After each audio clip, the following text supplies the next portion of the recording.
All right, so today we are moving into chapter 21, chapter 22 on Thursday, and then next Tuesday, which is our last class, will be a moment to kind of bring things together, look at things in a more comprehensive way, and then also think about for the final. And with the final, the study guide is posted. Other study guides there on Blackboard. The first couple sections, very similar to what's gone on before. So the first part of the final will be chapter 17 through the end. And so I've tried to, list out for you, the general overview of things that I want. As we've done before, for example, funeral dirges, when the kings of the earth, the merchants, the sailors are weeping over Babylon in chapter 18, you should know, right, it's the kings of the earth, it's the merchants, it's the sailors. Why they weep? Just general types of things, right? Because of, for the merchants, because they don't have any place to sell their wares anymore, right? And so you're not going to have to know ivory, gold, that big list of things, but just a general overview of, okay, they're weeping because they have lost their profit. And so general types of things as we've done before. There will also be a section, a shorter essay, in that part that's the last third of the class. Very similar types of essays as before. That should say what it meant for the first readers. I'll have to remember to go back and correct that. But just kind of an overview of the last section, discussion of the 1,000-year reign. What are the options? What's going on in it? And then the New Jerusalem, which is the section we're getting into today. The last section, the comprehensive section, will be another essay, but will probably end up being longer than this essay for part 2. Oops, I don't want to stall now. Oops, too late.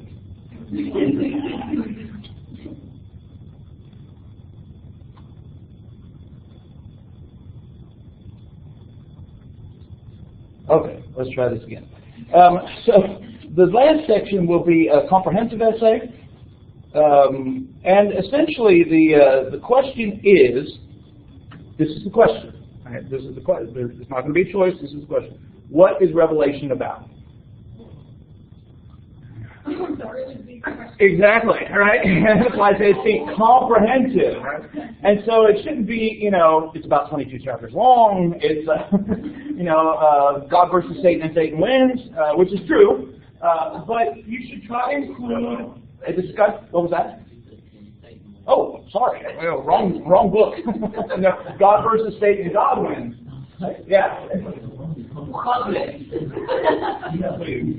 Gone into an alternate reality? Yeah. But,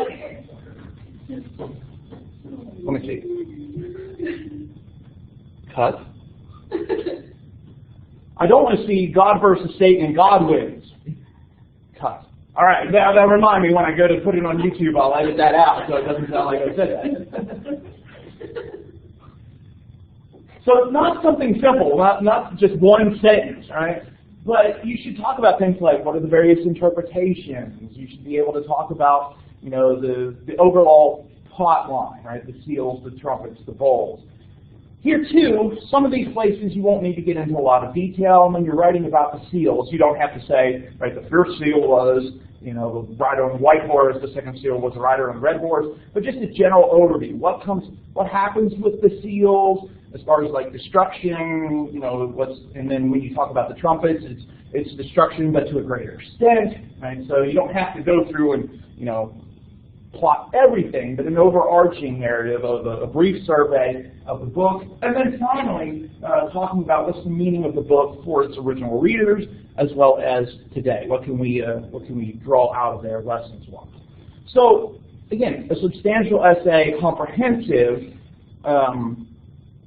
But that's essentially what's going to appear. It'll be part 3 essay. What is Revelation about? So if you want to run some ideas past me before before the final, by all means do. Right? if you want to say, if I talk about this, is this enough? And that's true with the other essays if you're unsure about any of the terms or ideas in the first section. So if there's some place that I can help you out with that, by all means, let me know. That is coming up 2 weeks from today. I forgot to look at the time, see what time it was. I said I was going to do that last time. So that's coming up.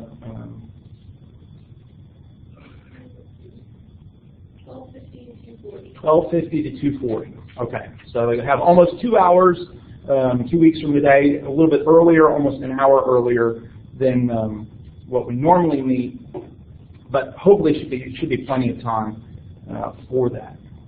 And as I said, next Tuesday we'll spend some time talking about some ideas for the final, thinking about the final as we move towards that.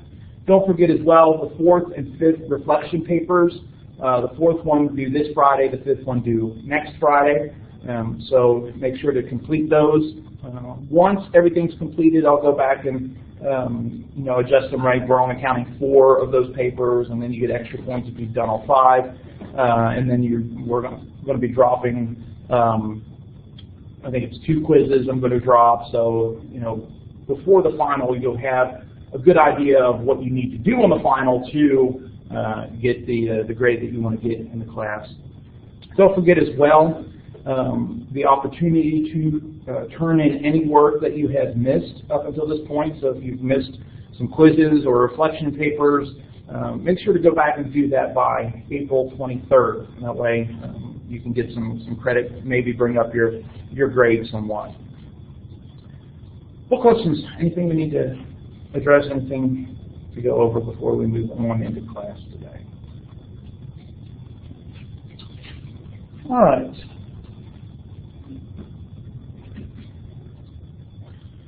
So we come now to chapter 21. And if you remember back to last Thursday, chapter 20 ends with the binding of Satan, eventually the casting of Satan into the lake of fire, along with those whose names are not written in the book of life. This chapter focuses more on what awaits those whose names were in the book of life. Right? So we kind of saw what happened to those that had followed the beast or whose names were not in the book of life. And we also have to remember that as John is writing these things down, even though we have gotten to the part of the quote-unquote story where the evil have been destroyed and it's only the good that are moving into the New Jerusalem, it's still serving as a warning and encouragement for the original readers and for us today. And so there are some places where John will relate the adulterers, faithless, murderers, the cowardly aren't going to be in the New Jerusalem. And on one sense you say, well, yeah, because they're cast in the lake of fire. Well, yes, in the storyline, but remember, those original readers need to be warned to not be like that, because those events were still in their future, and these events, of course, are still in our future as well.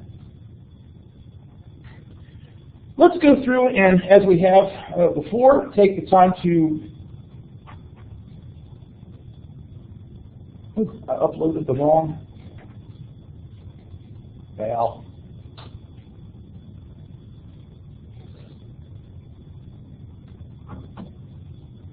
Well, man, what happened here?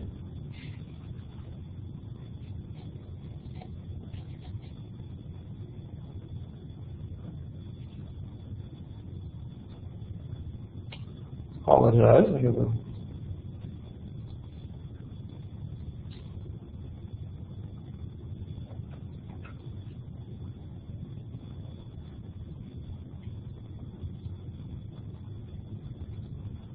There we go. Oh, found it. Okay. Well, evidently I've uploaded the one I posted on Blackboard instead of uploading the one that I normally have, so we can focus just on one line at a time. I apologize for that. Let us go ahead and start with the reading of chapter 21. If somebody would read let's see. 1 through 7, somebody else, 8 through 14, 15 to 21, and then 22 to 27. So 1 through 7, 8 through 14, 15 to 21, 22 to 27, please. Now I saw a new heaven and a new earth. For the first heaven and the first earth had passed away. Also there was no more sea. Now I, John, saw the holy city, New Jerusalem, coming out of heaven from God, prepared as a bride adorned for her husband. And I heard a loud voice from heaven saying, Behold, the tabernacle of God is with men, and he will dwell among them, and they shall be his people. God himself will be with them, and be their God. And God will wipe away every tear from their eyes. There shall be no more death, no more sorrow, no more cry. There shall be no more pain, for the former things have passed away. Then he who sat on the throne said, Behold, I make all things new. And he said to me, Write, for these words are true and faithful. And he said to me, It is done. I am the Alpha and the Omega, the beginning and the end. I will give of the fountain of the water of life freely to him who thirsts. He who overcomes shall inherit all things, and I will be his God, and he shall be my son. But as for the cowardly, the faithless, the detestable, as for murderers, the sexually immoral, sorcerers, idolaters, and liars, and all liars, their portion will be in the lake that burns with fire and sulfur, which is the second death. Then came one of the 7 angels who had the seven bowls full of the 7 last plagues, and spoke to me, saying, Come, I will show you the bride, the wife of the Lamb. And he carried me away in the spirit to a great high mountain, and showed me the holy city, Jerusalem, coming down out of heaven from God, having the glory of God. Its radiance like a most rare jewel, like a jasper, clear as crystal. It had a great high wall with 12 gates, and at the gates 12 angels, and on the gates the names of the 12 tribes of the sons of Israel were inscribed. On the east 3 gates, on the north 3 gates, on the south 3 gates, and on the west 3 gates. And the wall of the city had 12 foundations, and on them were the 12 names of the 12 apostles of the Lamb. And the one who spoke with me had a measuring rod of gold to measure the city and its gates and walls. The city is laid out as a square, and its length is as great as the width. And he measured the city with a rod. 1,500 miles is the length and the width, and height are equal. And he measured its wall, 72 yards according to human measurements, which are also angelic measurements. The material of the wall was jasper, and the city was pure gold like clear glass. The foundation stones of the city wall were adorned with every kind of precious stone. The first foundation stone was jasper, the second sapphire, the third chalcedony, the fourth emerald, the fifth sardonyx, the sixth sardines, the seventh chrysolite, the eighth beryl, the 9th topaz, the 10th chrysoprase, the 11th jacinth, the 12th amethyst, and the 12 gates were 12 pearls. Each one of the gates was a single pearl, and the street of the city was pure gold like transparent glass. And I saw no temple in the city, for its temple is the Lord God, the Almighty, and the Lamb. And the city has no need of sun or moon to shine on it, for the glory of God gives it light, and its lamp is the Lamb. By its light will the nations walk, and the kings of the earth will bring their glory into it. And its gates will never be shut by day, and there will be no night there. They will bring into it the glory and the honor of the nations, but nothing unclean will ever enter it, nor anyone who does what is detestable or false, but only those who are written in the Lamb's book of life. So what we have here in chapter 21 is the reward promised to the faithful, to those that conquer, that we have seen way back in chapters 2 and 3. In both the book of Isaiah and Peter's second letter, both of them spoke of a new heaven and a new earth, some expectation of what is coming. And so this idea of, after the end, there will be a new heaven and a new earth. Essentially here, some people have taken this as the kind of transformation of the current earth into a new state of this new state that's free from decay. And so one of the end time things will be this transformation of earth, almost in a sense a return to Eden, although not quite, because there's a city there, right? And so one of the things that's kind of going on here is a transformation. Now, while some promote this idea of a renovated earth, even if we shouldn't take this entire passage as symbolic, we should also see that it's kind of a totally new heaven and new earth. It's not necessarily a renovation, but a new creation. Because, as John says there, the first heaven and the first earth had passed away. And Peter, in 2 Peter chapter 3, talks about the elements dissolving in a fervent heat. And so even if the new heavens and new earth is a phrase for a dwelling place much like what we have, it is not a renovation of what exists, but something new. But the other thing that we have to consider as well is the possibility that this is also symbolic, so that we have some sort of way in our imagination to connect with what John's talking about. That it might, whatever existence this is, heaven and earth are ideas, are symbols that we can connect with as far as like where are we going to be after we die. All right. Well, okay, new heaven, new earth, I can connect with that. So if we should take this as an absolute 100%, this is what's going to be like, or say it's pointing us to what it's going to be like so that we can understand that, is one of the things that we've seen throughout Revelation. Is this, it's pointing us and using language for us to help understand. But even if we're to understand heaven and earth here as literal, that God will recreate something like what we have now, one of the things that's interesting here is that there's not going to be a sea in the heaven or earth. And so, on the one hand, if we say, okay, this is going to be some sort of literal thing, why would there be no more sea? Now we know in chapter 22 we'll see the discussion of the river, the water of life, right? So it's not a symbol devoid of water. But if we understand this in a symbolic way, then we should ask, okay, what does the sea represent? Now we've seen the sea several times in Revelation, particularly the sea of glass that was in front of the throne way back in Revelation chapter 4. If the sea here is symbolic, and it's no more, what does the sea represent? And connected with that, why would it be no more in this new heaven and new earth? It's like a separation in the throne room, so it would be like there's more separation between the throne.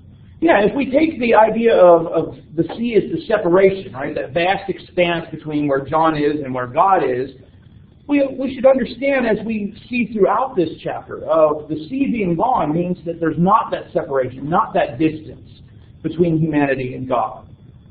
Because certainly, if we think about what happens in salvation, using the terminology of Paul in 2 Corinthians chapter 5, there is reconciliation. Right? Reconciliation, bringing two parties back together. Well, bringing back together God and humanity.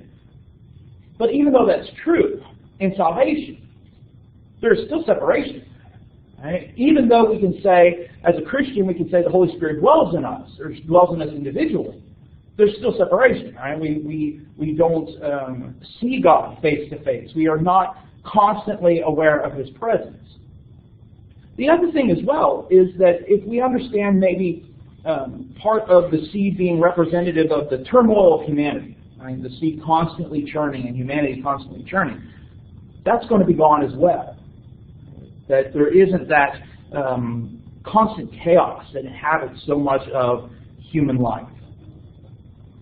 So the first heaven, the first earth had given way to a new heaven, a new earth, without a sea, and also a city.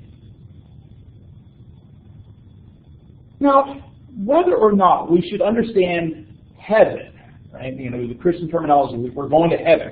Whether we should understand that as a new earth or not, we do know from John chapter 14 that Jesus said, I'm going to prepare a place for you. Right? No wonder he was born a carpenter. Right? I'm going to prepare a place for you. I'm going to make something ready. And so he's preparing a place for humanity. And I think that's what's symbolized here in this New Jerusalem. This is what God has been preparing for us.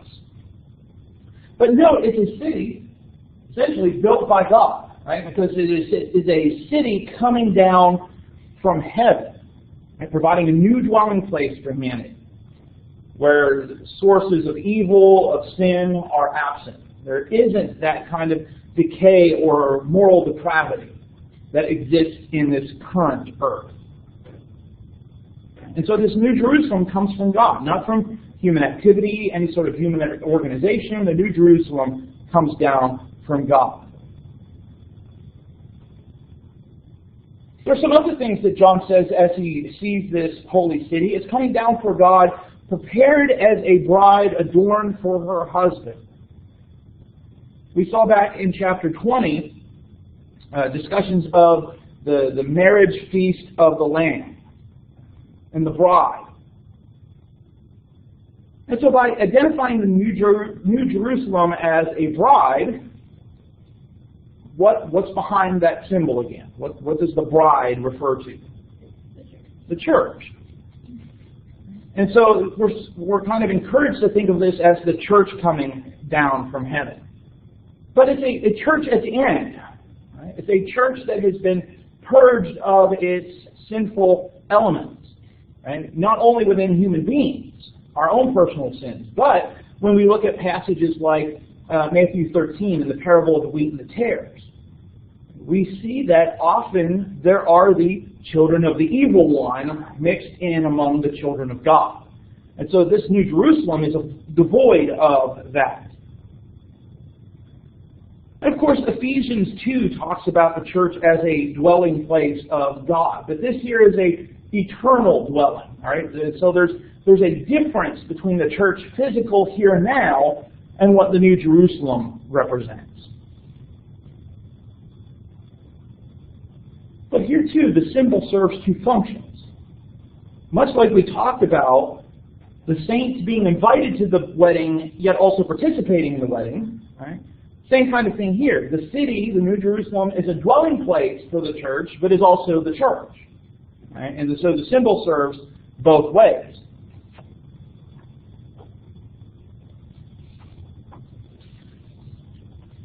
So you almost are encouraged to have this excitement, this expectation of what this demonstrates, right? This end of the ages uniting of God with His people.